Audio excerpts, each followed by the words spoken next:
తెలంగాణ ప్రభుత్వం రాష్ట్ర వ్యాప్తంగా ఉన్న అన్ని ఆలయాల్లో ప్రసాదాలు పరిరక్షించాలంటూ నిర్ణయించింది. ప్రసాదాల తయారీలో ఎలాంటి లోటుపాట్లు లేకుండా జాగ్రత్తలు తీసుకుంటోంది. భక్తుల మనోభావాలకు సంబంధించిన అంశం కావడంతో ఎలాంటి అపోహలకు తావివ్వకుండా ముందస్తు చర్యలు చేపట్టింది. దీనిలో భాగంగా అన్ని ఆలయాల్లో తనిఖీలు చేపట్టాలంటూ దేవాదాయ శాఖ ఆదేశాలు జారీ చేసింది. లడ్డూలు, పులిహార తయారీలో వాడే నెయ్యి, యాలకుల పొడి, జీడిపప్పు, చక్కెరపాకం, బూందీ, ఇతర ముడి సరుకుల నాణ్యతను పరిశీలించాలంటూ అధికారులను ఆదేశించింది. ఇకపై అన్ని ఆలయాల్లో ప్రసాదాల తయారీకి విజయ నెయ్యి, పాలనే వాడాలంటూ ఆదేశాలు జారీ చేసింది. దేవాదాయ శాఖ ఆదేశాలతో ఈవోలు తనిఖీలు చేపట్టారు.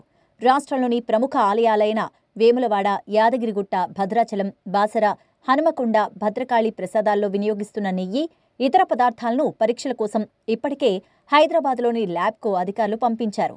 వీటికి సంబంధించిన రిపోర్ట్స్ రావాల్సి ఉంది. యాదగిరిగుట్ట లక్ష్మీ నరసింహస్వామి ప్రసాదంలో వినియోగిస్తున్న నెయ్యి శాంపిల్స్ను సేకరించి హైదరాబాద్ చెర్లపల్లిలోని ల్యాబ్కు పంపించారు. టెస్టులకు సంబంధించిన నివేదిక 4-5 రోజుల్లో రావచ్చని ఆలయ ఈవో భాస్కర్రావు చెప్పారు. భద్రాచలంలో ప్రసాదాల తయారీకి ప్రత్యేక కమిటీని నియమించినట్టు ఆలయ ఈవో రమాదేవి చెప్పారు.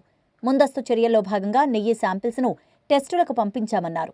అలాగే వేములవాడ ఆలయంలో లడ్డూల తయారీకి వినియోగించే నెయ్యిని 20 రోజుల క్రితమే పరీక్షలకు పంపించారు.